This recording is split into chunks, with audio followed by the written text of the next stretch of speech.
Hi, folks. It's time for my yearly re record. I'm going to try to do this a little bit more often because my supporters deserve to be thanked, and I want to keep things more up to date going forward. First off, thank you for returning to the Whiskey Ring. If this is your first time here, or if you're a frequent listener, please take the moment to like and subscribe, rate and review wherever you found the podcast.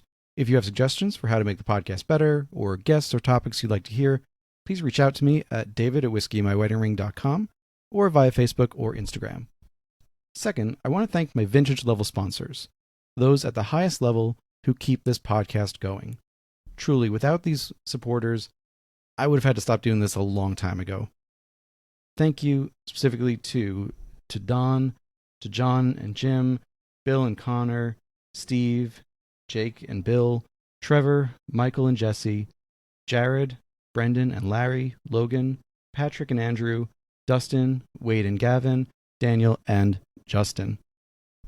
Thank you all for supporting, listening, telling your friends about this podcast. Cannot stress enough how much you all make this possible to go forward. If you haven't yet joined the Patreon, please consider doing so at patreon.com/whiskeyinmyweddingring. You can support for as little as $5 a month, where you can have access to ad-free episodes, and will also have priority if a vintage spot becomes available. Those spots are strictly limited, so if a spot becomes available, you're going to want to be the first to know. Lastly, going forward, I am trying to be better about posting show notes for each episode on my website, whiskeyinmyweddingring.com. These show notes will have links to websites and socials for my guests, and will also have additional information not in the interview, including reviews and tasting notes whenever possible or relevant. Thank you everyone for listening, and I hope to have you back as a listener next week. Hey folks, welcome to a new episode of the Whiskey Ring podcast. Today we're going just one state over to Pennsylvania. Pennsylvania's featured on the podcast a couple of times now for different distilleries, different projects, different farms even. But this is a distillery that I've been wanting to have on for a long time after a mutual friend shared a bottle from a small barrel with me of their rye. Here we are. We finally got him on. So, to talk about Dad's Hat Rye, Mountain Laurel Spirits in Pennsylvania, welcome, Herman Mihalich. Damn, I did it. You're absolutely fine. It's Mihalich. I respond to all of the above, so we're good. Well, thanks for inviting me on, David. Absolutely. I asked Herman beforehand how he pronounced it, and for some reason, whenever I do that for someone who I'm not sure, it always gets in my head and I miss it. So I should just stop asking at this point. So, Herman, welcome on. That's fine. So, Dad's Hat Rye, and I've been looking forward to having you guys on. We got connected through Jim Hoff over at Liberty Pole Spirits, so thank you, Jim, for that. So I will throw it over to you, Herman, to tell the origin story for Dad's Hat Distillery and Mountain Laurel Spirits. Great. Yeah, well, if you want to go back far enough, I grew up in the Monongahela River Valley out in western Pennsylvania, is where I lived above what was our family bar. And the family bar was started by my grandfather as a speakeasy in the 20s. And he was a rye whiskey fan. And the rye whiskey he drank originally was made at the Gibson Distillery, which was open from the 60s until 1920 in Gibsonton, Pennsylvania, which is just next door to the Monessen, Pennsylvania, where I grew up. So having grown up in that bar, and I worked, I used to clean the bar. I did the books. I was in high school. I was, busy with that. And and rye whiskey was always a feature both in my grandfather's favorites and my dad's favorites. But we obviously always kept it on the bar.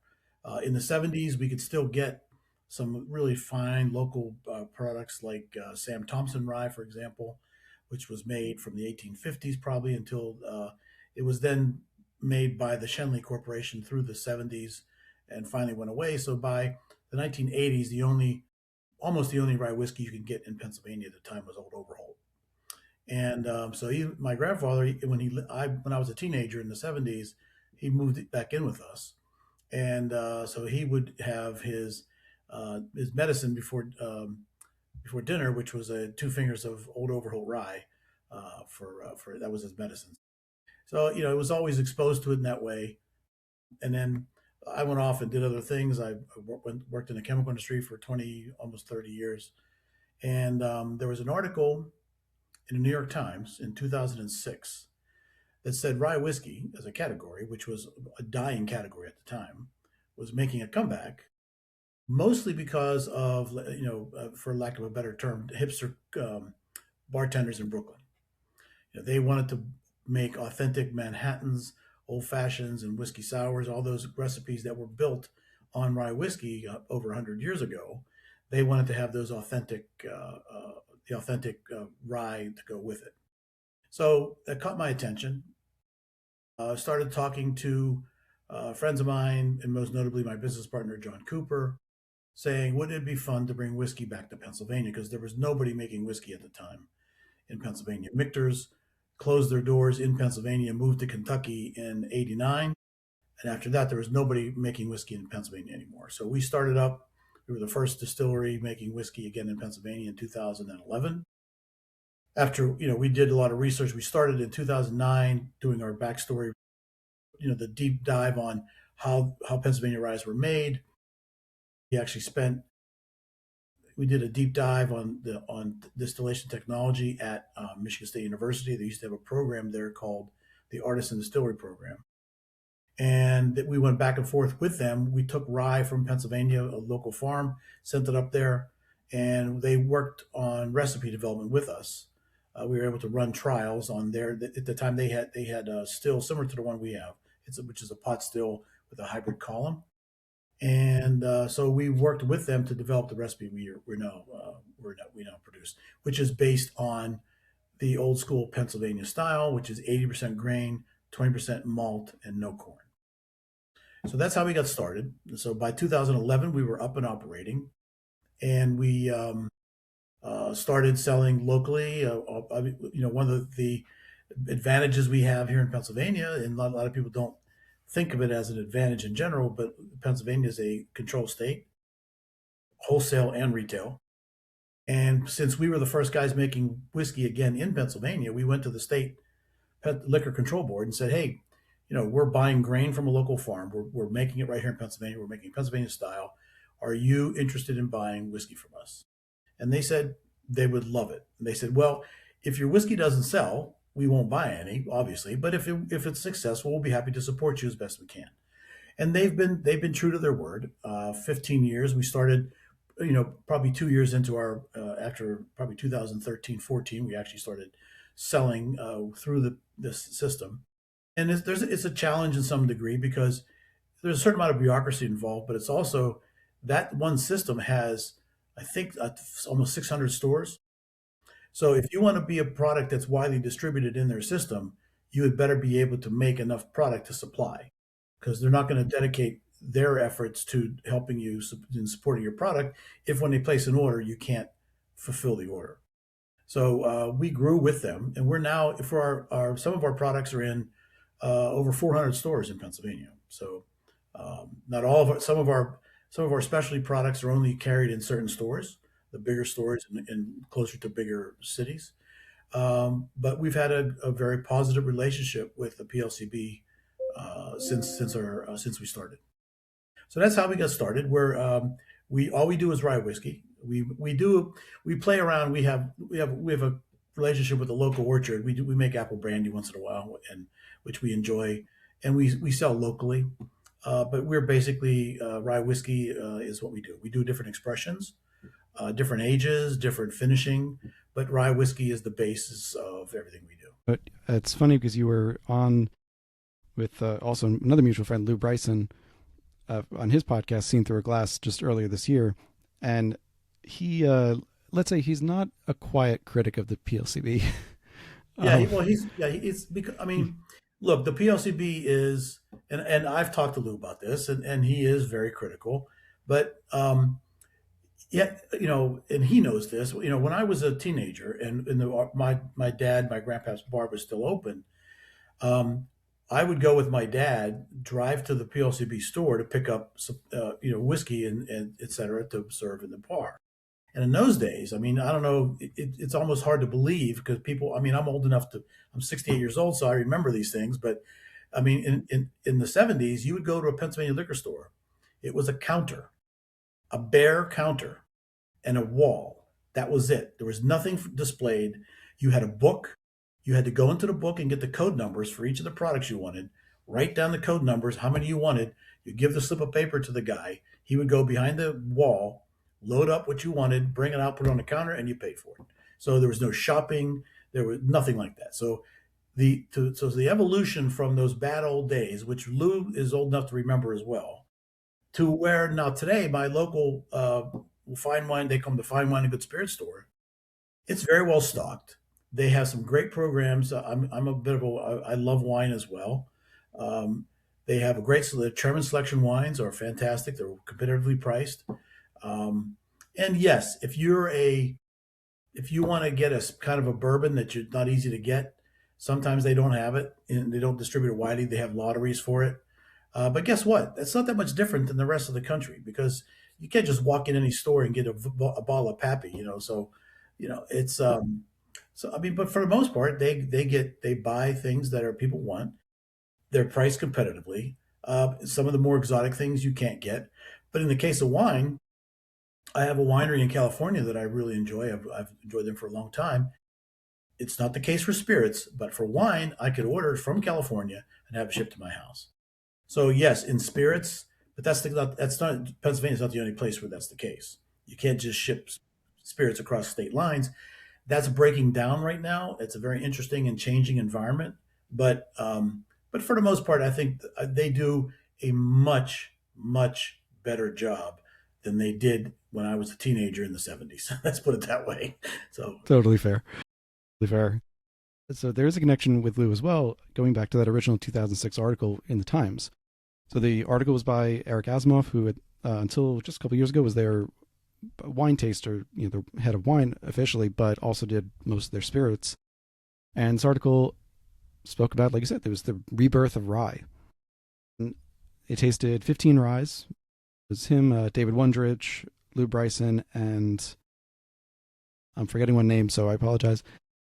But I was curious because I wanted to look at that article, it being now 20 years since that article was published, and think about where we've come since then. So they said that the rebirth of rye was linked to, quote, the same sense of curiosity and geeky connoisseurship that gave birth to the microbrew industry, the single malt avalanche, and myriad small batch bourbons.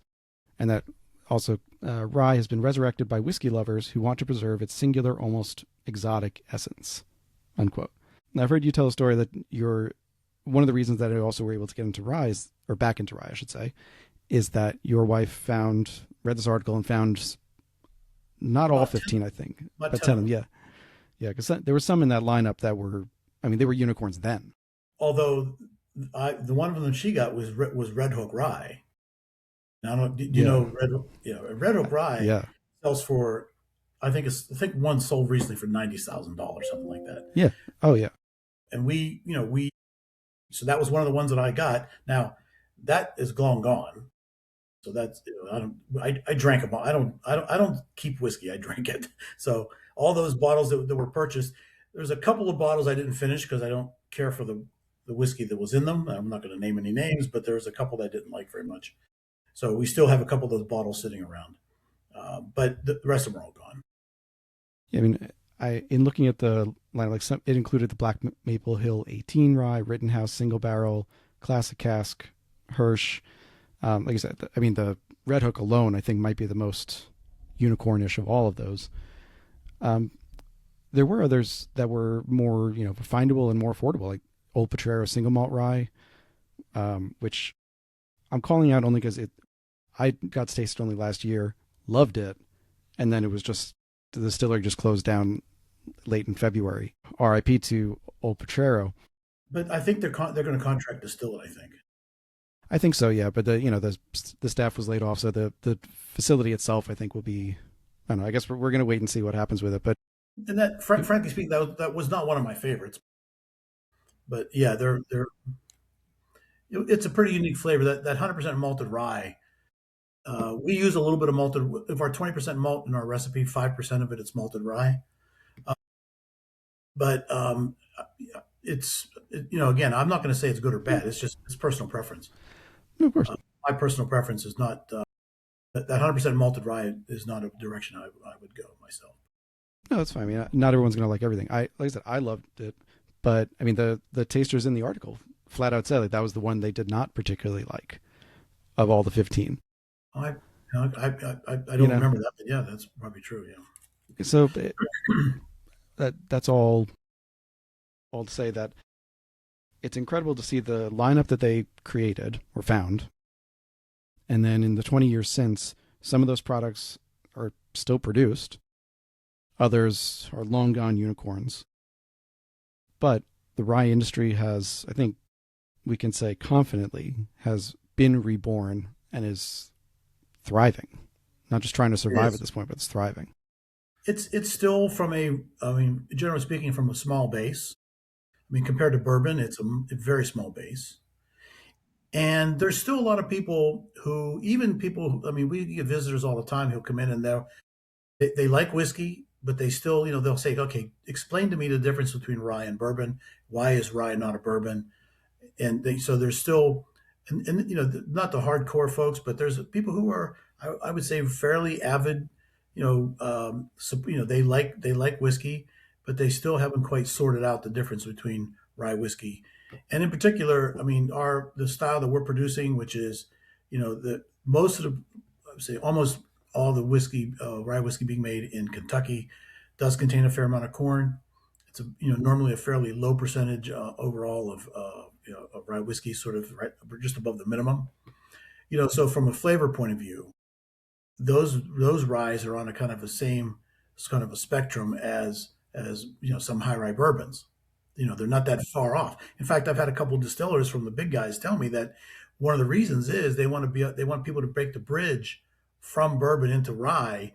It's not as big a leap when you go from a high rye bourbon to a 55% rye mash bill with a fair amount of corn in it. So and that's fine. I mean, I'm not criticizing. I'm just saying that's just a fact. We dove in with the 80% grain and 20% malt, and so when people encounter our whiskey, they and they find it to be different than what they have been experiencing with bourbon, which is kind of the point actually. So so that's it works.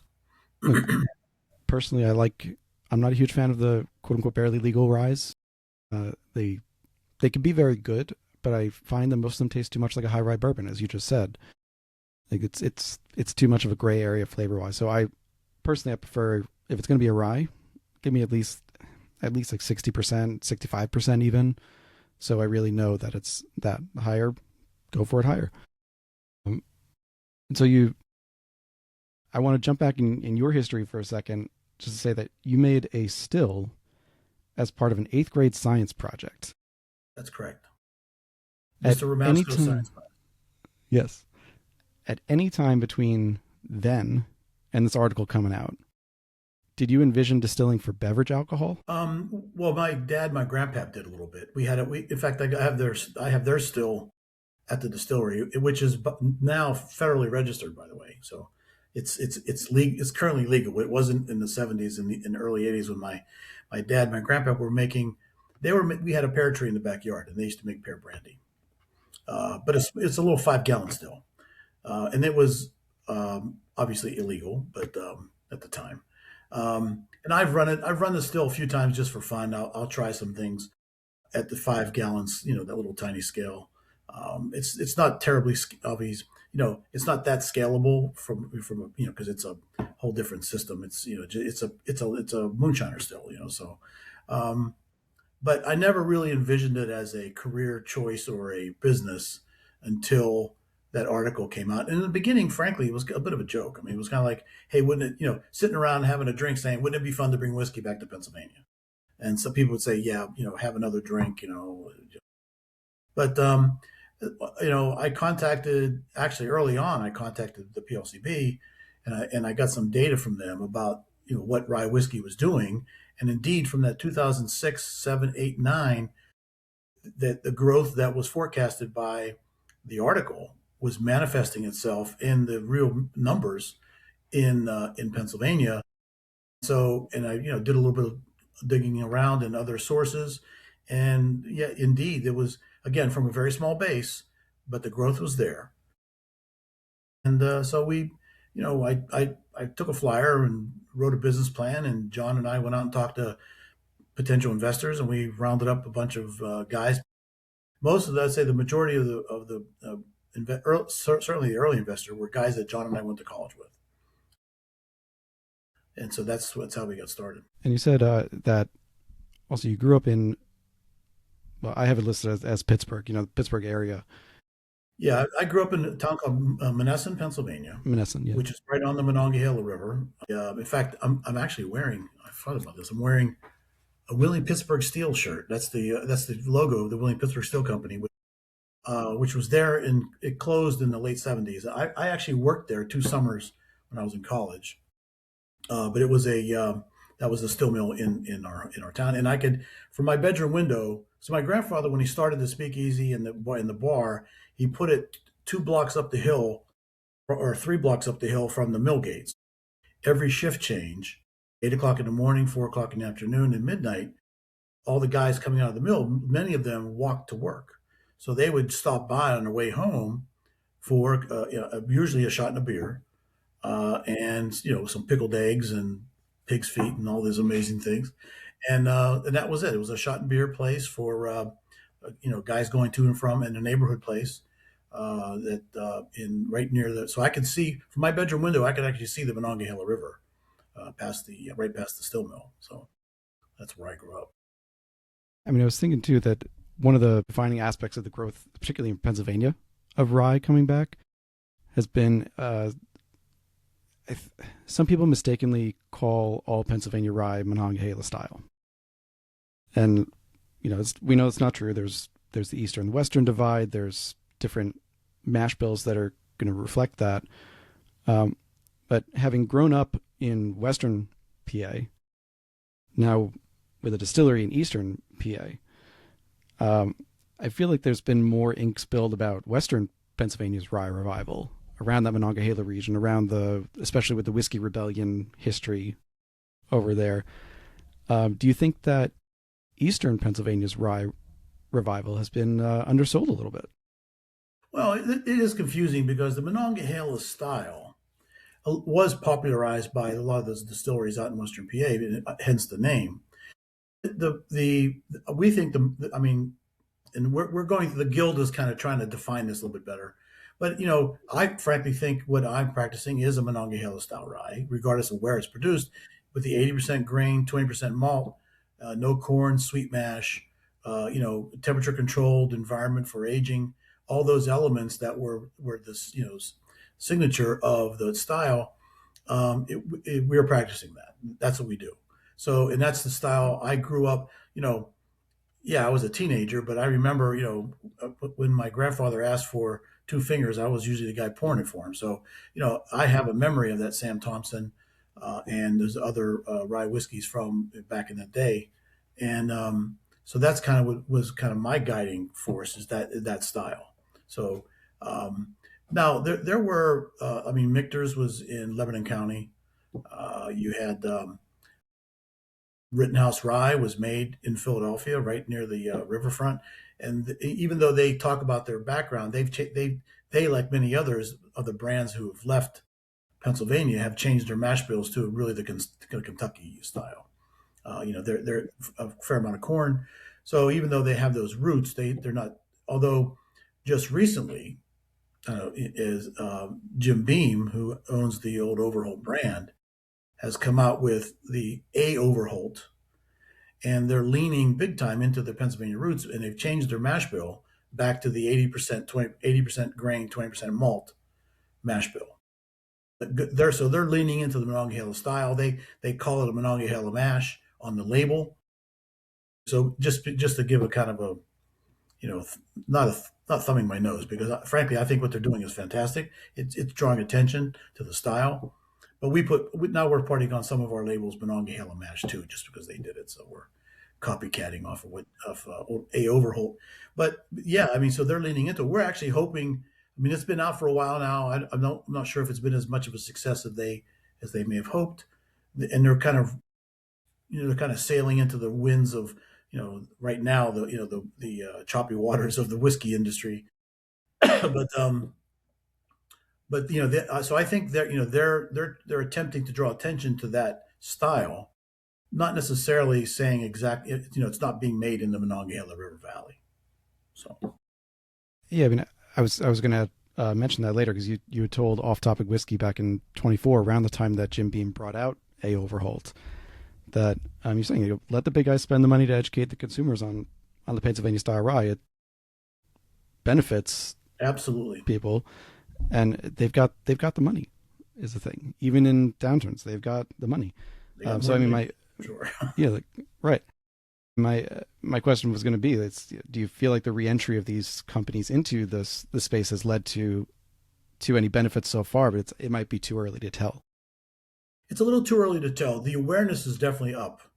The sales haven't quite followed it yet, but again, that's we're in a kind of a changing environment. I mean, Jim Beam overall, as you know, they've closed down one of their distilleries for the year. So everybody's seeing this a minor kind of correction going on, or perhaps some cases major correction going on. But clearly, we're hoping that they continue to stick with it and continue to educate people about that unique style, and it will continue for as people discover it. But it's hard slogging out there. It's the communications world is very segmented. Talking to people like you, there's a lot of other people like you out there. Um, you know, 15 years ago, you could put an article in Whiskey Advocate magazine, and bing, you hit everybody. Just about.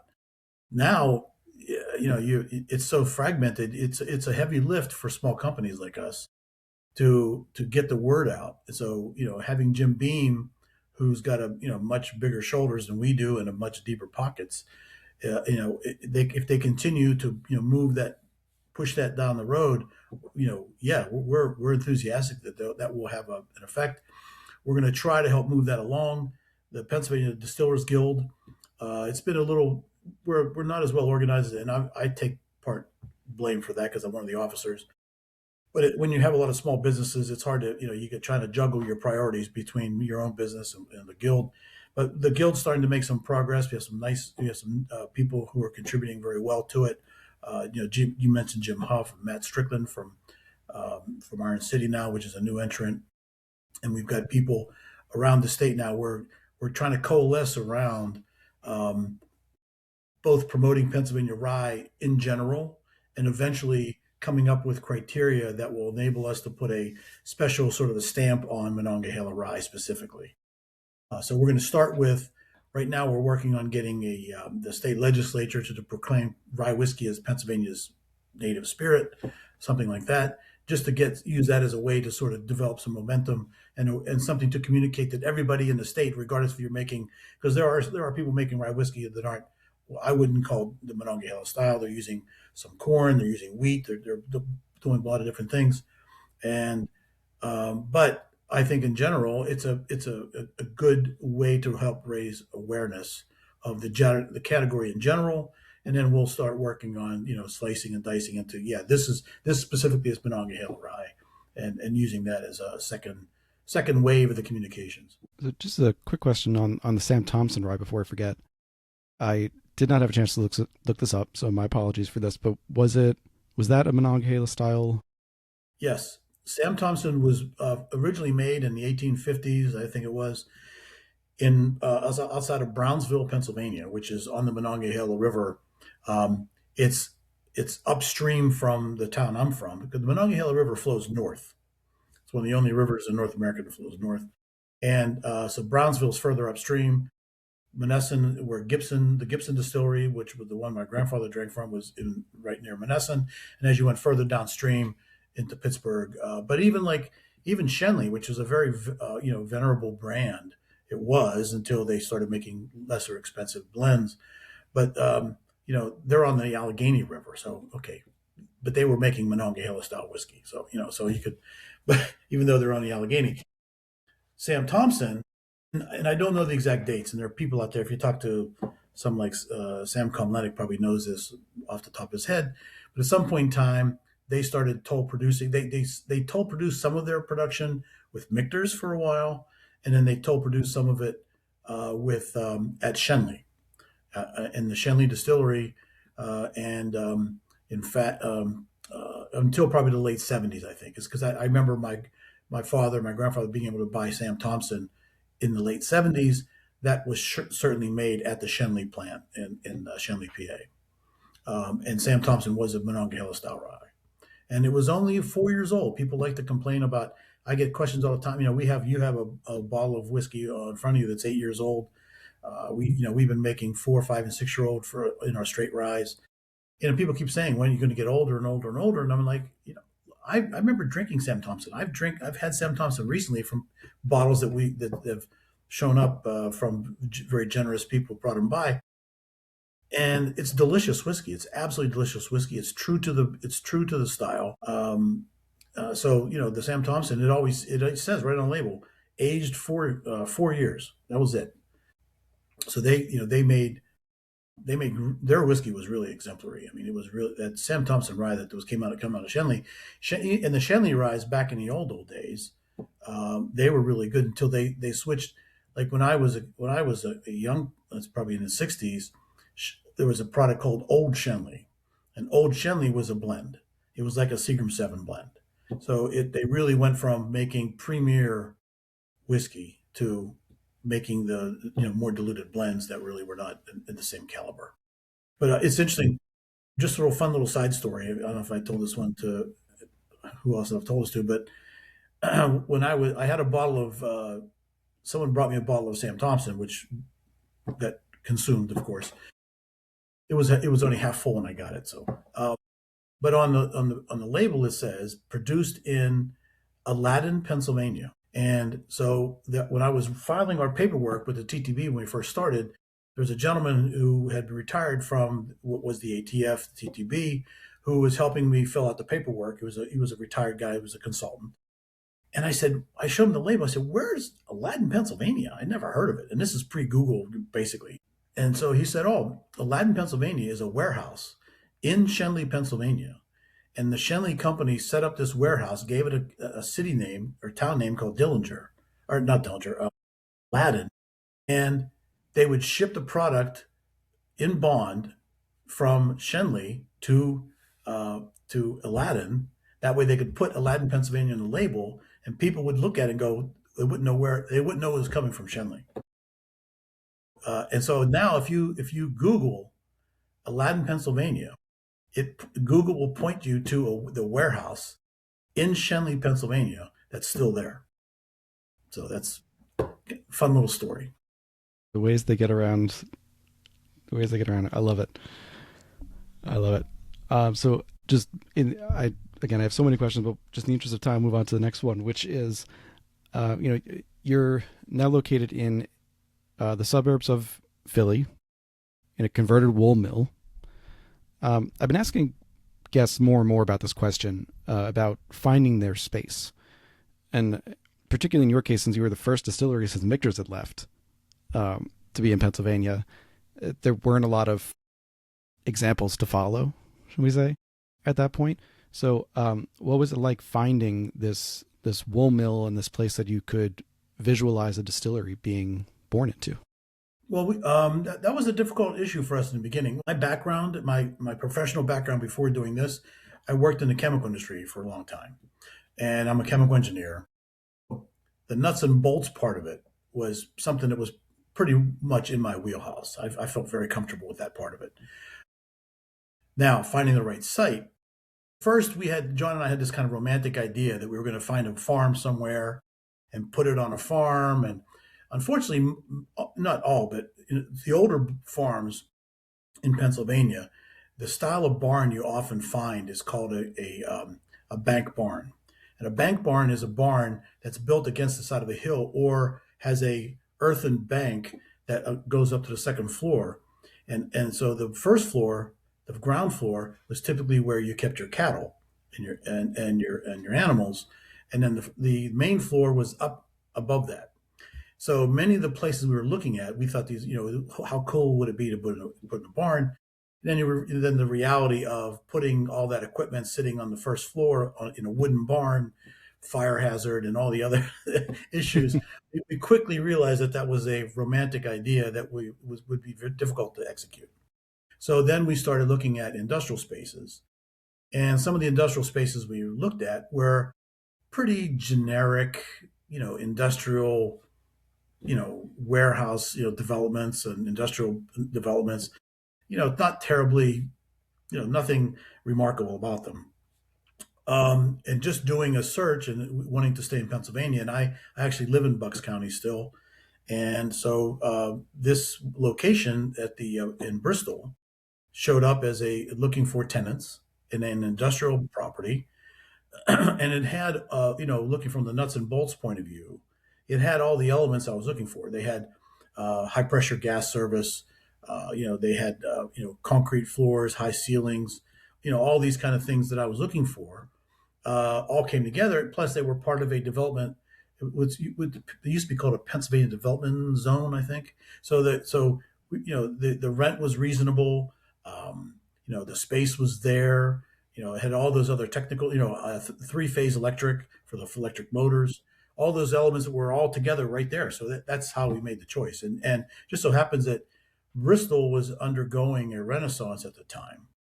So the town itself, which when we first moved in it was just starting that renaissance, but the local community has done such a great job in bringing the town, which was suffering because the mill itself hadn't been operating in a while.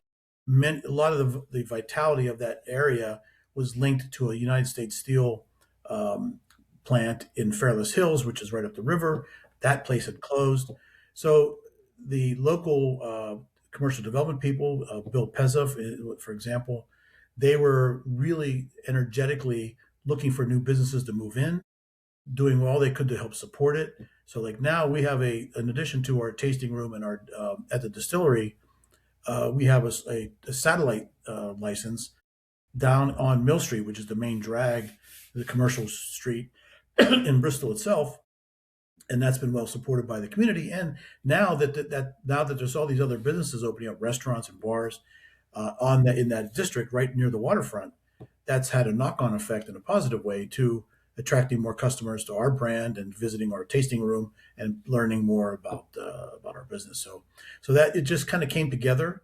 The search was first based on the technical requirements we had, and then finding that cool old mill. That mill was built in the 1890s.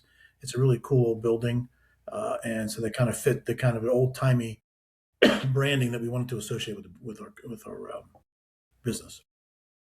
Love it. And in trying to recreate this Pennsylvania rye style, or just Pennsylvania rye, I think it's just fair to say recreate Pennsylvania rye. I want to dive briefly into the legacy here, just because you have spoken about it elsewhere, but I wanted to ask, you said on Fermented Adventures back in 2019 that you weren't trying to be 100% authentic here, because that would require, you'd need a different still type, you'd need, mash that from grains that didn't always exist anymore, into strains at least. You'd need the yeast that was used back then, that kind of stuff. But you came close. Like, you feel like you got as close as you could get. And this involves, as you said, Michigan State microbiologist, helped you select a yeast. It was an old Red Star whiskey yeast. And you worked on the mash bill there too. When you were working on that mash bill, it came up that you learned the benefits of using the 2-row brewer's malt as opposed to a 6-row distiller's malt. So a lot more flavor, lower yield, but you could get ones that had a good enough yield. I'm just curious, were you much of a beer guy before this, or mainly whiskey? Oh, no, I was a beer guy. In fact, I used to make beer at home. I was a homebrew guy. And so I was from, yeah. In fact, my dad used to make beer when I was a kid back in the 70s, which was not something that a lot of people did. Believe it or not, when I, in addition to my chemical engineering degree from University of Pennsylvania, I went back in 1983, 1984, and got my MBA at the Wharton School. And when you get your MBA, you have a final project. And my final project was a business plan for a craft brewery in 1984, which unfortunately I didn't execute. I was already like up to my eyeballs in debt from school. So I went and dove into the workforce rather than even though I wrote the business plan as my final project. I had people interested, but I just didn't have the courage to and the money to do it right off the bat. So yeah, I did a pretty deep dive in craft brewing back then as well. Um, my father was at the time good friends with the Jones Brewing Company, which is now they make Stoney's beer. They don't make it in the same location, but out in Smithton, Pennsylvania, which is right close to on the Youghiogheny River, close to where the old Overholt plant was. That was the beer that was the tap beer at my from the all the way back to the to the 30s and 40s when my grandfather started the tap room there. So, and my dad knew them. They were the Jones family, and Ed Hogan, who was the sales manager there for a long time. So they allowed me to go out and visit with them and talk to them about producing something for me on a toll basis until I can get started. So I did a pretty deep dive on the beer side and used to make beer at home. And then, in fact, my son Adam is a was my sort of number one helper. Now he's now he's 30 years old and he's a brewer at Bissell Brothers in Portland, Maine. So he extended my the beer side went with him. Or you think you might be able to get him back on the whiskey side for? He likes the beer side, and he's working for a great company. Bissell Brothers is a really great company, and he enjoys it. He loves Portland, Maine. So I don't know. I mean, it would have to. You never say never, but I like the fact that he cut his own path. He's doing a great job, and he's really enjoying it. So, and good for him. Fair enough. Um, with the You did so much experimentation at MSU. You figured out the mash bill there. You got to work with the equipment that basically became your equipment when you were able to get it.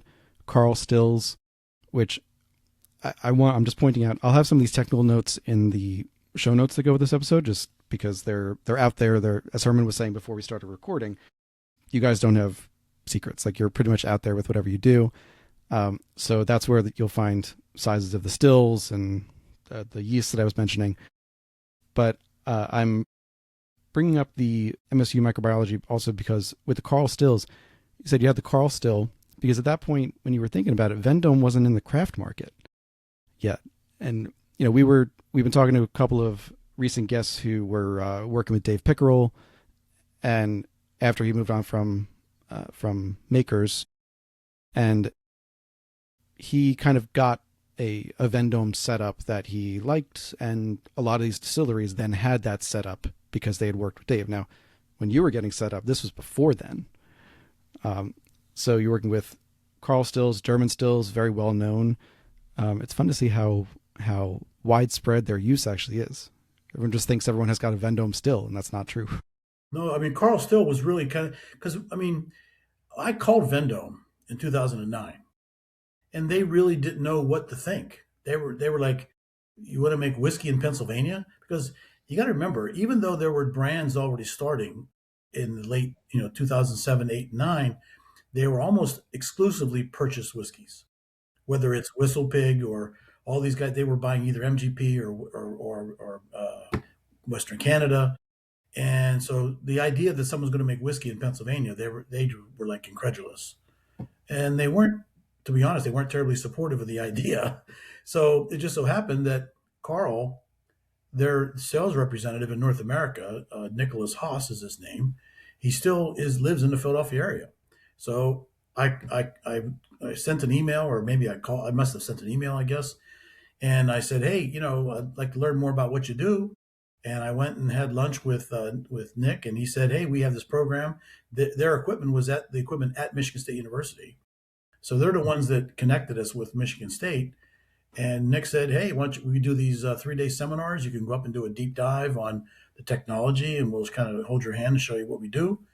And he also helped to, develop the relationship with Michigan State, which allowed us to continue running trials and playing with the different malts and mash bills and things we played with. So Carl was extremely helpful, and it's a pot still, but it's a pot hybrid. So it's not a column, it's not a the famous 3-chamber still, but it gives us a lot of versatility to operate as a pure alembic if we want, or to run it through the column to fine tune, particularly with our younger whiskeys. We can really fine tune the cuts. So working with the reflux rate on the water, opening and closing the bubble plates on the column, and all those kinds of things. We can dial in the kind of profile we want. That's for either for our younger whiskeys or for the whiskeys that we know we're going to age for a longer period of time. So that, those coral stills are they're fantastic. I mean, they give us a very high level of control, and the 15 years, very durable. I mean, it's durable. It's copper, but it's great. We clean them. We clean them faithfully, and we take care of them. Well, and all that stuff. So we're very happy with that choice. Had I gone with, would I have gone with Vendo? Maybe, I don't know, but I didn't get the feeling from them that I would even have the opportunity. Now they've changed their tune. Now you can go down and they welcome you with open arms. But in 2009, when I contacted them, I didn't get a warm, fuzzy welcome from Vendo. I get it. That at that point, early on in the craft boom, Well, they had no idea. I mean, they were like, yeah, Pennsylvania whiskey, what? They yeah. That's kind of where I think. I mean, to them, it probably needed someone like Dave to call them and say, "Hey, this is Yeah, because valid here." he brought the street Yeah. credibility. He brought the Right. he came from the industry. He wasn't some guy in Pennsylvania who came out of was working in a suit and tie the week before. Sure, sure. Now you've got today.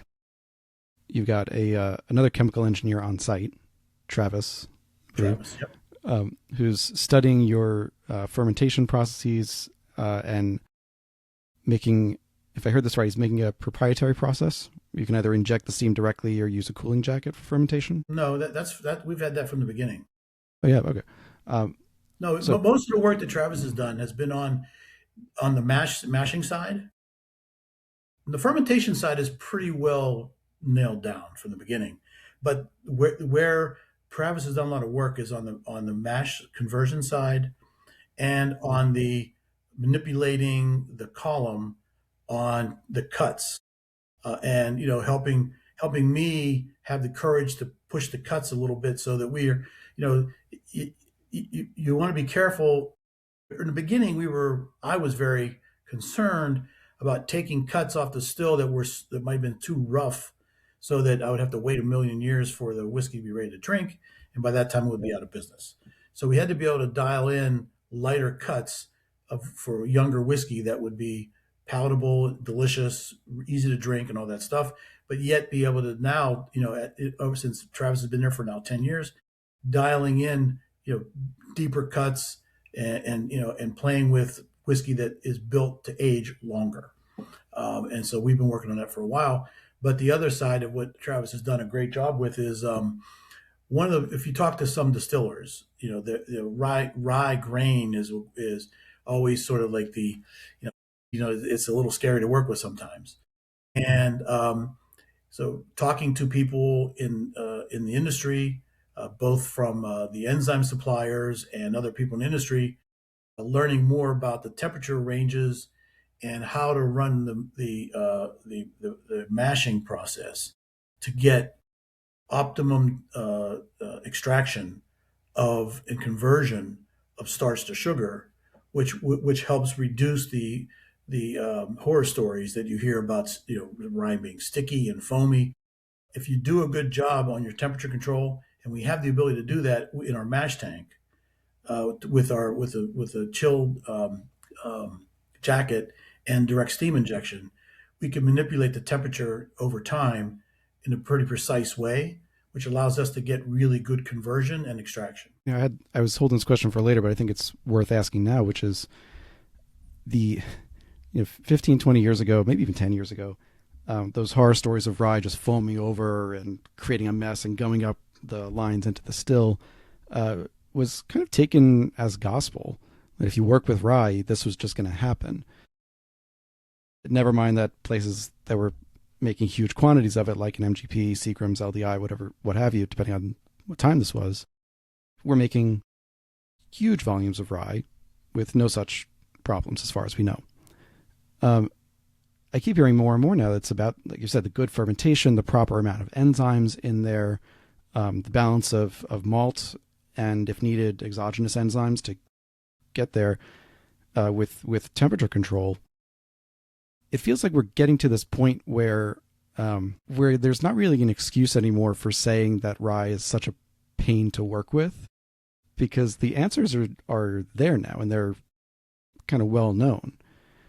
Well, So, there are some, and I said we're an open book, but the one thing that we sort of keep under our hat a little bit is the this whole enzyme and temperature control in the mashing side before fermentation. Because that we've put a lot of energy in, and we do think that is something that we sort of keep under our hat, just because we put a lot of energy into it, and it works on our equipment too. So, um, but yeah, depending on the mash bill you're working with, and and the ability to manage your temperature over time. So I can still imagine that there might be folks out there who are going to still run into problems unless they want to change dramatically their mash bill and and their equipment that will allow them to manage that process in a more precise way. so that brings us to a question on your grain. So at the time of the Fermented Adventure interview, again, this was 2019. You were at that point getting all your rye from Pennsylvania, from partners at Meadowbrook. Hmm. This farm's been, I love the story, it's been held since 1716 on William Penn deeded land. They're waiting until the last minute, like July, to harvest a really plump rye berry for you. At the time of the interview, though, you were getting the malt component from Wisconsin, but I know you were looking for a Pennsylvania source, but hadn't found one at that point. Have you found one since in Pennsylvania? There's a couple of malters in Pennsylvania. We're using one of them, Deer Creek. We don't use them exclusively. We use their rye malt now for the 5%. And from time to time, we buy some of their malted barley. We're still kind of married to the Briess malt that we use, because it's a little specific, and we use that 15% of the mash bill is significant enough where I'm reluctant to play around with it too much. Now, what we have done, this will be. I think we might bring those out later this year. I have to go look at the date. We've done a, we're going to call them our all day PA, where we bought barrels made from Pennsylvania oak, Pennsylvania rye, Pennsylvania malt, and everything. It'll be all PA. So that'll be kind of a fun offshoot we're going to do, and we use the Deer Creek, their Munich malt we used for that. Of it. And as you said, with the open book, I think this was before recording that I was saying the only secret, if you will, that had been held out for a while was that it was a Munich malt, so slightly darker roast than just a regular distiller's malt. Was that from the beginning you had used a Munich style malt? Yeah, that was one of the things we arrived at after our work with. We did several different malts at Michigan State, and we found that if you use the darker malts, like much beyond, if you lose your enzyme power, first of all, but second of all, it introduces flavors that I thought were just not bad, just not what we were looking for. I think there are people doing darker malts now in different whiskeys, and they bring flavors that for me were not what I was looking for. So we started down that road. So we get this kind of a biscuit malt. It's not that heavy, it's not a heavy roast. So you get a little bit of those biscuit flavors, kind of nice bready biscuit flavors, which part of the reason why we chose those, because we knew like our classic rye still has 15-gallon whiskey that's only a year old. So um, we wanted to be able to bring flavor into the spirit that people would enjoy even at a young age. And these that the malt that we chose was delivering. The one we picked, we thought delivered. If you ever tried our white right off the still, it's quite nice. It has that the fruitiness that you get off of that malt at that level, the fruitiness, and then a little bit of that the bready yeastiness, is very nice. So that's kind of what led us to say, okay. In fact, we sold our first stuff we sold was just our white, of course. And now, in fact, we were just at a this past weekend. We were at the Washington D.C. cocktail festival, and the bar we partnered with, they made I made a cocktail with our white. In fact, Death and Company in New York, and Death and Company is kind of like the the North Star of cocktails, right? So they've a couple times this menu perhaps not, but the past couple of menus they've had Dad's had white rye cocktails because they find that flavor profile of our white is so interesting, and it brings a lot of great flavor. Um, and that's because and we like that malt. It's the way it contributes to that, and what you mentioned as well, the fact that the Meese family on Meadowbrook Farms, they're harvesting that rye in mid-July. A lot of other places don't like to wait that long because of the lodging. The wind might knock the grain down. They harvest it late. They clean it very well. They have a special system for cleaning it, so beyond what you would get from a regular corn cleaner. They also have a way to store it that keeps it in a very good condition through the year. So using the right, that malt that we really love, and a superior quality of the grain we're getting from the farm, we think contributes to the young whiskeys, the base we're working from, the base of flavor we're working from the get go. I believe, correct me if I'm wrong, that the using Danko rye. Primarily, yes, that's the base, yeah, for us. I guess were the Mises already growing Danko rye to begin with, or was that a change? That was a change. We tried a few different ones. We tried Brissetto, we tried Danko. I'm trying to think, maybe one or two others, but they were generally available. And we made a decision to go with the Danko because, again, that was just the one we thought gave us the result that we liked the best. I mean, I'm sure, like, again, you know, the ones we didn't choose because they were for some reason awful. They just weren't, as same in the case with barrels. I mean, the barrel people we work with, we've had barrel suppliers. We've tested barrels that do a fine job, but they don't do the job that we're looking for. So that's where John and I will sit down and we taste and we try, and if we don't like it, I mean, it's again not to say that it's not a good result, and it's all a matter of our preference. And if we're going to sell it, it better be something we like. So that's kind of that's at the end of the day, that's what we do. So that's why we ended up picking the Danko, and our barrel selection and the malt selection just comes with, because that's when we tasted it, we said, yeah, that's what we like. So as I'll have more details on each of the products, I was fortunate. Herman and the team sent over classic rye, straight rye, and the Founders 9. It's at cast strength, 136 proof. I think all were delicious. I think for myself, I'll go into more detail on the notes why, but I think the classic rye continues to surprise me every time I have it and how much I like it. Because it's made a certain way and it's made to be good at the age that it's at. But there's always that perception that if it's it's a year or younger, how can it be good?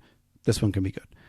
But then the Founders too was such a richness and growth at I think 8 years old too, that the flavors and knowing that these two are coming from the same distillery were a wonderful experience. And I was thinking the overall age statements that you put out are below let's call it the technical age of the liquid sometimes, because you have the tank setup. And there's, so with the tanks, you have kind of a pseudo Solera system that's built over the years. It's not so much the tiered, but this idea that it's not fully cleaned out of something. So if there's a drop of 4-year-old, no, our tank system is the since we've been putting 4-year-old and older whiskey in our straight vatting tank. It's a 6,000 liter tank. It very rarely goes below 1/3 full. We try to keep it between one third and one half full. So when like we're going to bottle straight this coming week. So normally, we do about 850 liters or so when we do a bottling run. So we'll take whiskey out of that tank. So it'll come down by about 8 inches or something like that, 9 inches. And but then we'll be dumping more barrels back in there, and those barrels will be 4, 5, and or 6 years old, depending on the barrels we pick. And we base the barrels we pick on the flavor profile we find in the tank. So we'll taste the tank, and if we think there's something missing somewhere, we'll find some barrels that we think fill that hole, and those are the barrels that'll get preference for going in. And the fact that when you buy a bottle of our straight rye or 95 proof straight, which is now in our rounder bottles like this one, that's the 95 proof straight. You buy that one, you buy it this month, you buy it 3 months from now. We want it to be stylistically consistent. We don't want you to buy a bottle this month and then buy a bottle 3 months from now and go, that doesn't register. So that having that base blend, that buffer, allows us to bring barrels in to paint the whole picture, but also you're working with a base that you used to bottle last time. We do the same thing with the classic. The classic is our 15-gallon barrels. It's roughly a year old right now. Is about as far as we go. We think it gets too woody if you go too far, but we do add a little. We do throw a little of the older whiskey in there just for fun. So the base is the 15s, and we blend in some whiskey from the straight tank. And the straight tank has minimum 4 years old, but the barrels going in there right now are more likely to be 5 and 6 years old. But we do put some 4 years in there if we think we're missing something, and we want to get a little less barrel and a little more fruit in there. Sometimes we'll pick a 4 year old barrels to go in there, so we can actively manage it that way. We play with the straight whiskey. Is all minimum. It's the label says minimum 4 years old, but at anywhere 4, 5, and 6 years old. But nothing in there is less than 4, and it's all 53-gallon barrels. The classic whiskey, the classic 90 proof, is mostly 15s, and that whiskey that was built to be younger, and we spike it a little bit with the older whiskey. And I mean, you had the business plan down pat pretty quickly. That the classic rye came first. Well, I guess let's back up a second. The white came first. Then the classic rye in the 15-gallon barrels. Then a year or two later, the straight rye came out, but you were able to start filling 53s, 53-gallon barrels only 10 months after starting up. It was pretty impressive. So you must have known immediately that, okay, we're going to do the smaller barrels first. We'll have whiskey to sell. We'll fill the 53s as well. Was there a point where you thought, okay, we're going to phase out the 15s, or did you and then decided to keep them? We wrestle with that all the time, because they're not. It's not the most cost-effective way to do it. 15-gallon barrels on a per gallon basis are much more expensive than 53s. But we like We like the young whiskey we get out of them. We think again, we get a lot of people push back saying, "Oh, when are you going to make real whiskey? It's not old enough." But you've tasted it. I mean, I think it makes it deliciously. It's again, there's there might be people out there will throw something at the screen, but I drink that 15-gallon the 90 proof classic whiskey. I drink it like this time of year now. You'll find me after work and I'm on my deck behind the house over here. That on the rocks, okay, on the rocks with a twist of lemon on it or a twist of orange on it, and that's it. And it's not 18-year-old Scotch. It's not 12-year-old bourbon. Young, bright Pennsylvania whiskey. And it's almost refreshing, and it's bright, and I think it's delicious. Yeah, it's not, if you're looking for an old, lots of barrel, 12-year-old bourbon, that's not the pick. Now, our 4, 5, and 6-year-old barrels of straight whiskey, I think strikes a really nice balance between what the whiskey brings to the table with the rye spiciness and all that stuff, and the barrel counterbalance to it. Because in the 15-gallon barrels, because we don't let it go past really a year, you're getting the caramelized sugar, that caramel flavor, but you're not getting those more sophisticated barrel flavors, like like the coconut and the vanillas and stuff like that. You're going to get as it matures in a larger barrel. That takes more time to extract.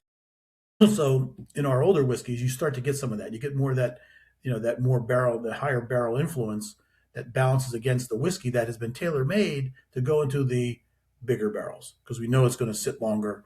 So we'll put a little bit more punch in there to stand up to the barrel effect. And that's where you've mentioned earlier and alluded to the difference in cuts. Like it's tighter cuts in for the what will become the classic because you have less time for the barrel to do its thing. And um, some people would say erroneously fix the issues. I don't think that's the right word to use, but smooth out some of the rougher edges. Let's say. I mean, you use some of the same words that I used in my write up for the classic, which is it's bright, it's lemony. It reminded me a lot of some of the scotches coming out from the new distilleries in Scotland that are 3, 4, maybe 5 years old, or Waterford in Ireland, where it's younger because you can taste more of the grain. It's fruitier, it's lighter, less barrel influence, but at the same time, it doesn't taste like raw grain. It doesn't taste like yeast. It's not that it's immature or not ready. It's that it's going to be a different profile. And I quite enjoyed it. I can see its use as a cocktail ingredient, but I also enjoyed it just straight as well. With the casks, I wanted to ask. You were on Birdies and Bourbon, and said you were mostly using at that point Missouri oak. Yep. I think from McGinnis. Yep. Some New York barrels in there, and you've already said you have a couple of Pennsylvania barrels. The Great West Virginia Barrel Company, they're using for some of their production. They're using Pennsylvania oak. So we have some of those, and we've kind of reached a point now where we've gone past the testing point. We've bought enough and tasted enough to be pretty satisfied with what we're getting there. But overwhelmingly, I mean, push come to shove, the McGinnis barrels do precisely what we like. So I mean, you were when you were starting up and you were getting these barrels, thinking about the 15s and the 53s. This was before kind of the mid 2010s barrel shortage, and also because it was at the earlier side of the craft boom, there were, let's say, more barrels available at that time. I think. Correct me if I'm wrong on that. But my question on there is, at what point did you know, like, this is the cooperage that was going to work for us? Or was it more a case of this is the cooperage that's available and has capacity for us, and that became part of your profile? Oh no, because early on, when we started barreling in 2012, 13, 14, there was no barrel shortage.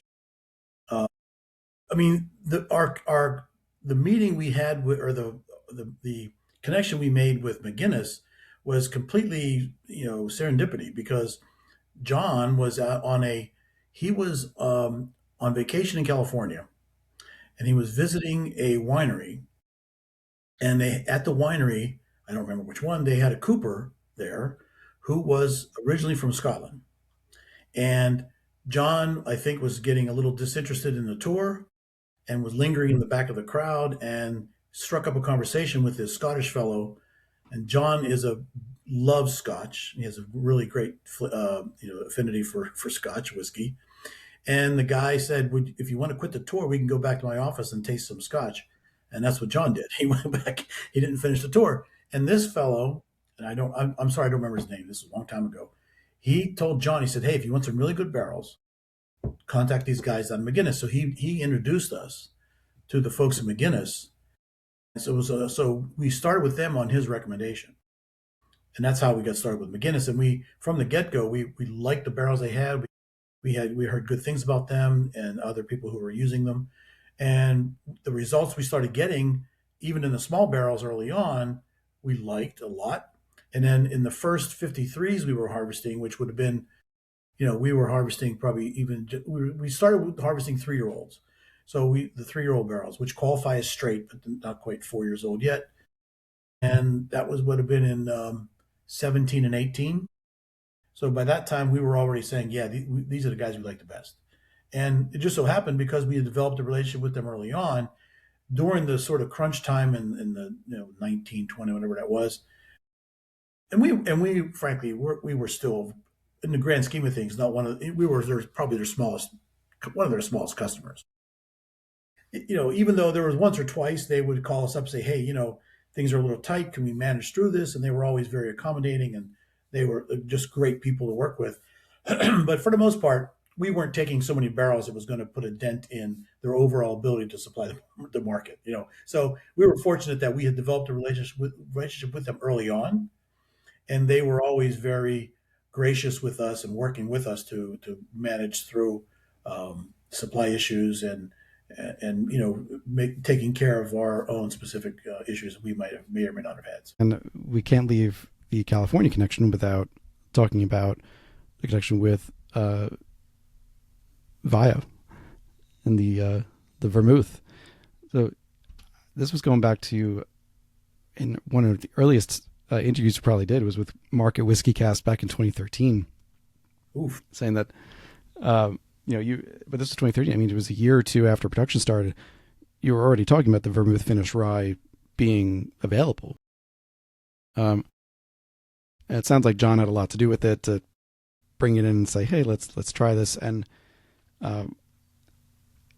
so it sounded like it wasn't necessarily an original part of the business plan, but it developed very quickly into a product that not only you wanted to try and that worked, but that you wanted to.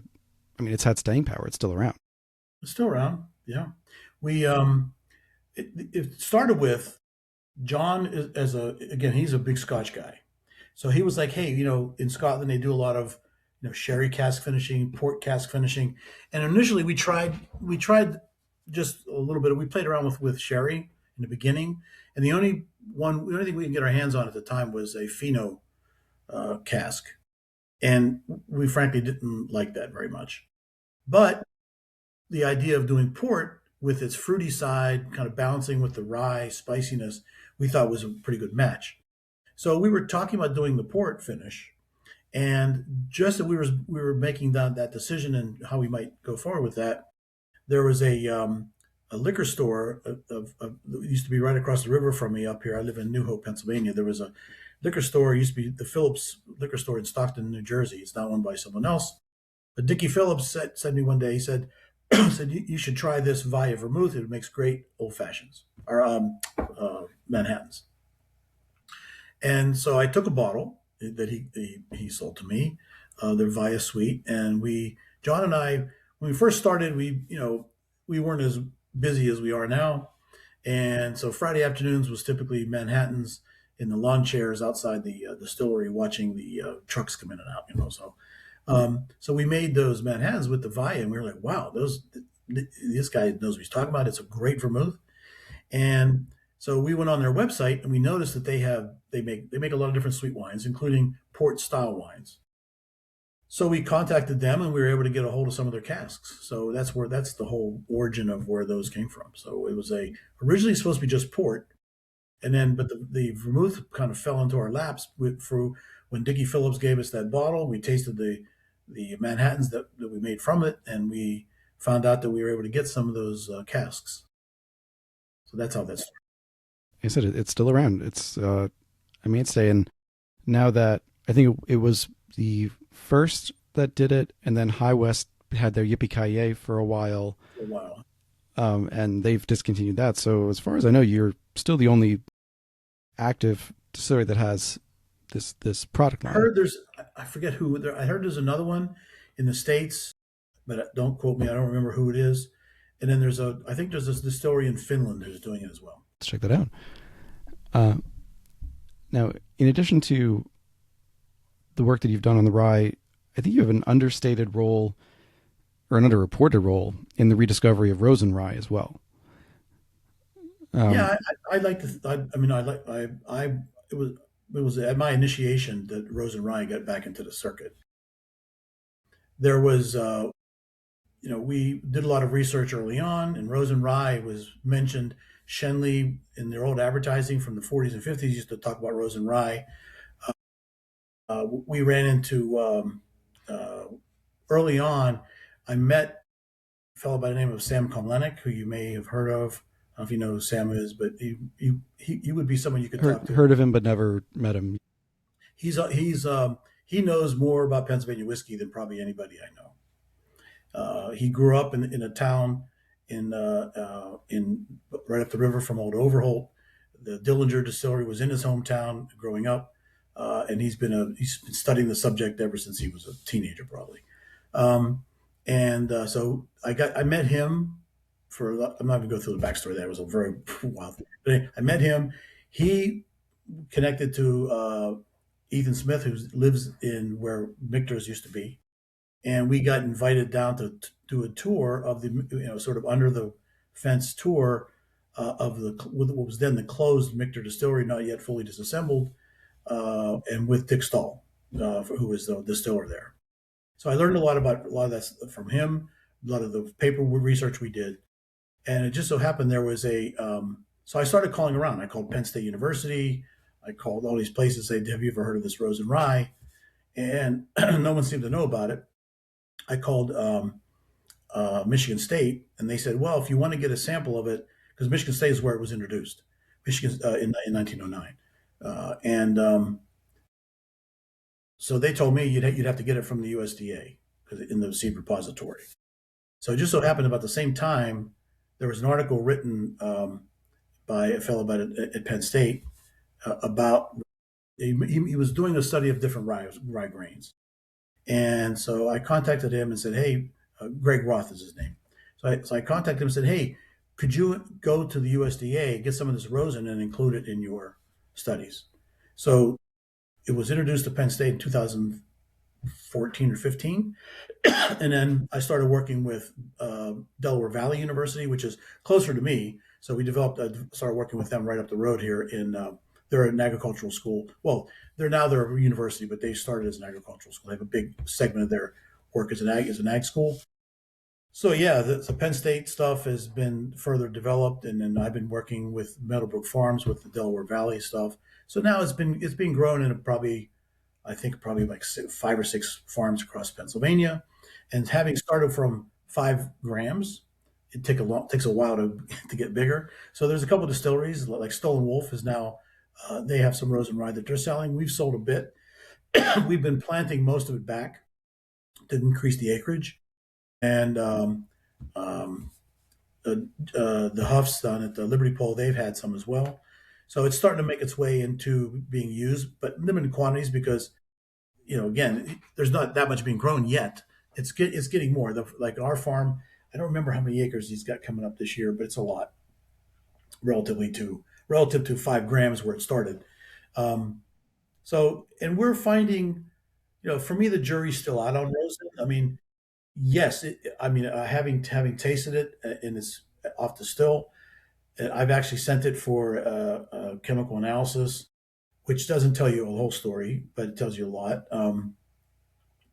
And the chemical analysis of the white spirit off the still, where we substituted, 1 for 1 for Danko, so everything else was constant.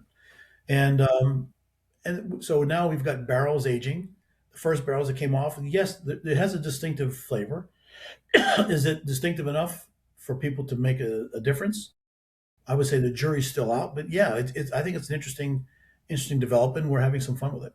Okay, yeah, I was going to ask. I know at the time that I think that was 2019 as well when I heard you first talk about it. It was you were starting to plant it back, and it's going to be, as you said, a couple of years to have enough to distill, and then once you're able to distill it, it's going to be probably a few years to see if it's really ready or what you want it to be. So it's still a couple years away from kind of a more definitive answer on whether it's going to be part of at least your profile at Dad's Hat.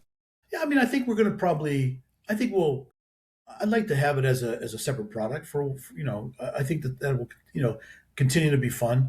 We've been plowing most of it back into the ground because for us to run okay, we're not Jim Beam, but for us to make a batch, we need 1 ton of grain, and so we've been now we're finally getting 1 ton quantities to run those batches, which we've done for the past couple of years now. So we have increasing numbers of barrels being filled, and we've harvested a couple at 2 years. We're going to wait for 4 years, which I think is this year. So we'll have some 4 years coming and increasing. That will start increasing, almost not quite exponentially, but on a pretty steep curve now that there's more land having been devoted to it. Pardon me. I have to lubricate my vocal cords a little bit. So So, just in the last 15 minutes or so we've got, I wanted to. I'll ask you briefly about this. You said earlier that you do rye. That's what you guys do. You do a little bit of apple brandy, but it's really rye is the focus. On Delicious Philly back in 22, you said you were tempted at that point to get into American single malt, but hadn't yet. But more recently, you were much firmer in saying that like it was interesting to see the field grow, but that's not our lane. I'm curious in the let's say 3 years or so between those interviews, what kind of solidified your choice to say, look, we're sticking with rye. ASM is interesting, but it's not our. because I mean, it's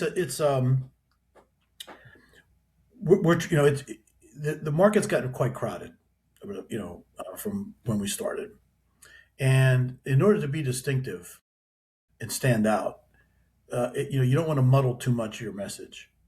And now that the Pennsylvania Guild's getting its act together, we're going to start promoting Pennsylvania rye as a thing. The Overholt folks at Beam also pushing Pennsylvania style as a thing. The single malts is one that it's.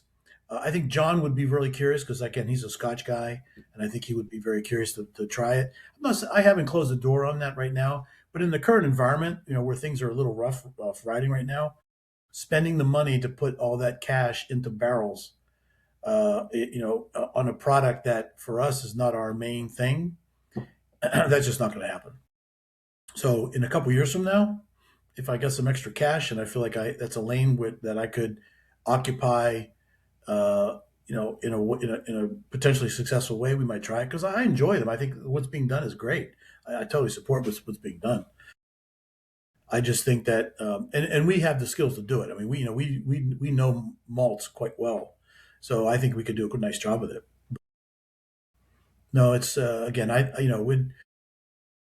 would be a little bit for us stretching ourselves in a place where we're not prepared to do it right now, and that's more of a business decision than anything else. Completely fair. I totally understand it. And I think from my perspective as a consumer, I agree with you of not muddying the waters. Like you're building this persona is not the right word, but this identity, you're still building it of Pennsylvania rye, whether it's Monongahela, different style, but of Pennsylvania rye. And as long as that's still being built, it would kind of detract from it to divert too much. I know people have done it and there are distilleries doing it, but I get from a business decision as well as from a visual, brand identity. It's brand identity, really. Yeah. It's hard to break through. I mean, the big guys do such a great job, and I'll be honest. I mean, John and I are not the best marketers out there. I mean, I'm an engineer. And I can communicate well, but to be honest, we're not the most creative guys around. So, so we're probably not as good on the marketing side as we should be.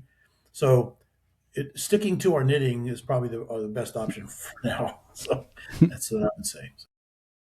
Understood. With just briefly, I wanted to ask about your idea, your sense of what your place is in Pennsylvania rye versus the wider rye. And you've said that you don't have much time to think about your place, about Dad's Hats and Mount Laurel Spirit's place in reviving the history of rye, that you prefer living in the moment where you at.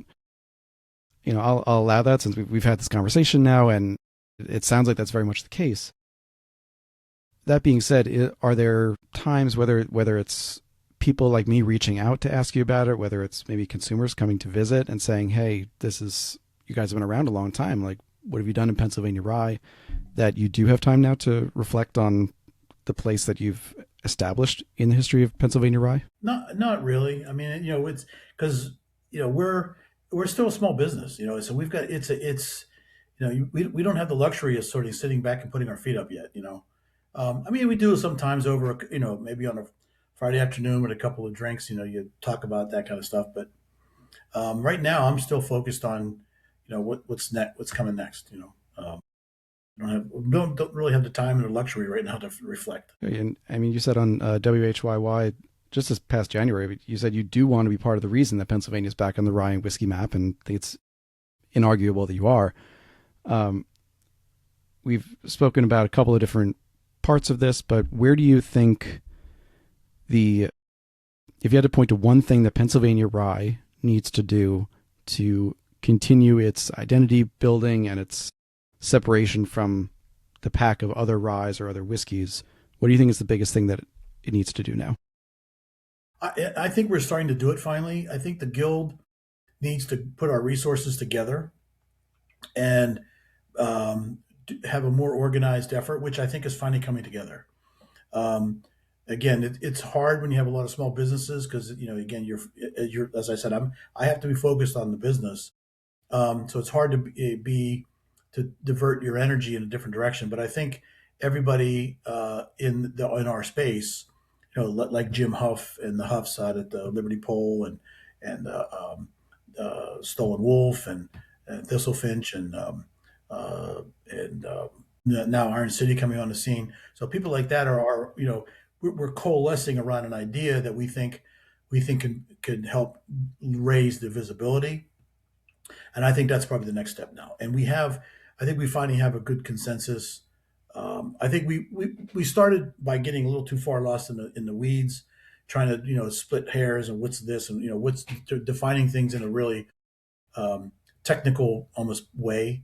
So now we're going to try to keep it simple, get the word out, and communicate at a higher level more broadly. Because again, I mean, there's a lot of the whiskey geeks like yourself might get be happy to go into the weeds, but the vast majority of even the people who consider themselves whiskey amateurs, they're not may not be interested in getting too far in the weeds. But if we can educate them about the history of Pennsylvania whiskey in general, Pennsylvania rye, and use that as the sort of the pointy end of the spear, get that out there, and then follow with more details. But we need to pierce the noise first. That's got to be a simple, precise message. If we overcomplicate it from the get go, people are going to get lost. So if we do keep it simple to start, pierce the noise, and then we'll follow up. And then last question that I have for you is we have spoken again parts of this, but what do you feel like that the legacy of Dad's Hat is now? And if it's different, what do you think you want the legacy to be? I mean, I'd like for people to appreciate the product that we make, that we make every day, and that we've been making. Look, there was a lot of people who contributed to the revival of alcohol production in Pennsylvania. Rob Castle, who was involved in starting Blue Coat Gin, and still involved in the industry with his Kinsey Rye and the New Liberty folks. Rob was very instrumental in breaking down some of the legal barriers in Pennsylvania early on. So that's been very influential, and I'd like to think I contributed to that because we in 2011 when we first got started, the laws hadn't quite changed. The laws had opened up the door, but there's a lot of things that we're able to do today that we even couldn't do back then. So working with Rob and a few other people in the industry, pushing the envelope with, our tasting rooms, what we could do a tasting room at a Pennsylvania distiller now.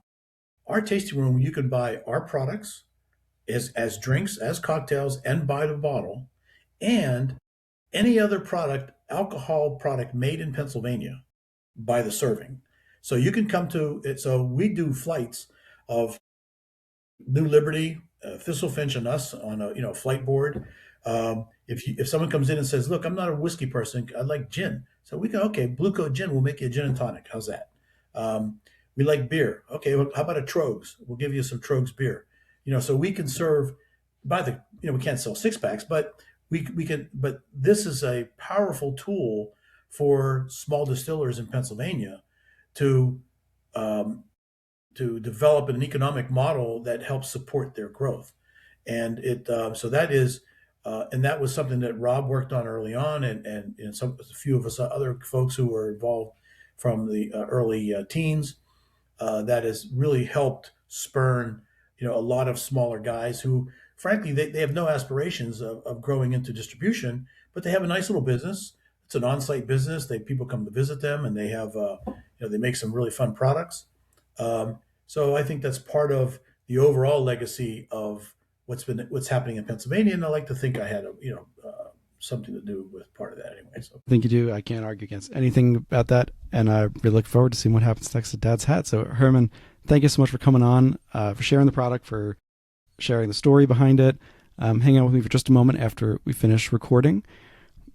Thank you everyone for listening. Please like, rate, and subscribe wherever you do. We'll have links in the show notes to where you can both visit, follow, and buy products from Dad's Hat, whether you're in Pennsylvania or outside of Pennsylvania.